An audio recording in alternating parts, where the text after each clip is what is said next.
Hello guys! For today's video, samahan nyo nga pala ako papasok sa aking trabaho. Pagbukas ko nga pala ng pinto, mayroong dalawang batang naghihintay sa akin sa labas para ihatid ako sa sakayan ng bus. Pero isarado ko muna yung pinto namin. Bago nga pala kami pumunta sa sakayan ng bus, syempre dadaan muna kami sa aking asawa at papainumin ko nga pala ng vitamins ang aking bunsong anak. Ito nga pala at pinapainom ko na ng vitamins ang aking bunsong anak. 3 vitamins nga pala yung tinitake niya sa araw-araw since maghapon siyang nasa tindahan ng kanyang tito. Kasi yung papa nga na pala yung nagbabantay sa kanya at pumapasok ako sa trabaho. After ko nga pala siyang painumin ng vitamins dito, sabi ko sa kanya hatid na nila ako sa sakayan ng bus. Heto nga't paglabas namin ng tindahan, sakto meron ng paparating na bus. Heto nga pala't nakasakay na ako sa bus at bandang dulo nga pala ako nakaupo. Nagbayad na rin pala ako kay manong konduktor dyan na hanggang Walter lang kasi hanggang Walter lang ako at lilipat ako ng bus. 30 minutes nga pala yung binabiyahe ko mula Pulumbo Hangin hanggang Walter. Pagdating ko nga pala sa Walter, bumaba ako para lumipat ako sa ibang bus papuntang Bloomingtreet. Ang bus na yon ay Metrolink. After 2 hours na biyahe mula Pulong Buhangin hanggang Espanya, nakarating na rin ako dito sa Espanya.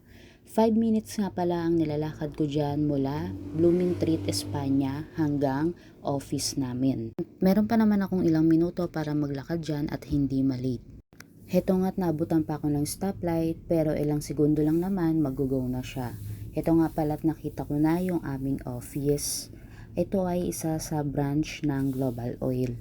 Yan yung Espanya branch. Diyan yung satellite office namin. At heto na nga, papakyat na ako sa taas.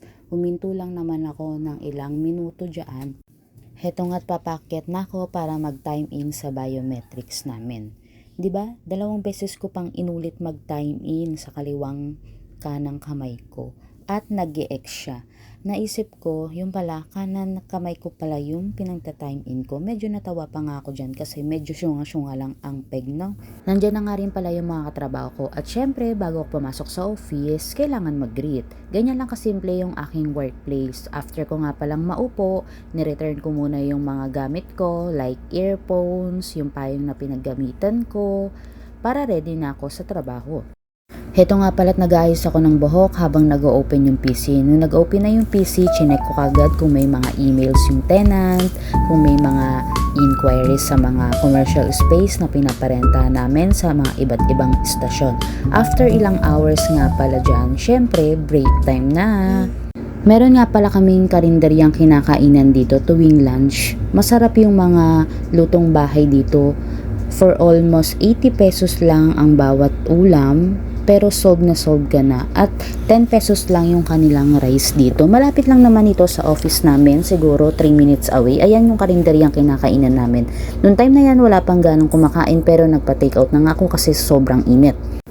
At ito na nga, nakabili na ako ng pagkain. Yun lamang, thanks for watching. Bye!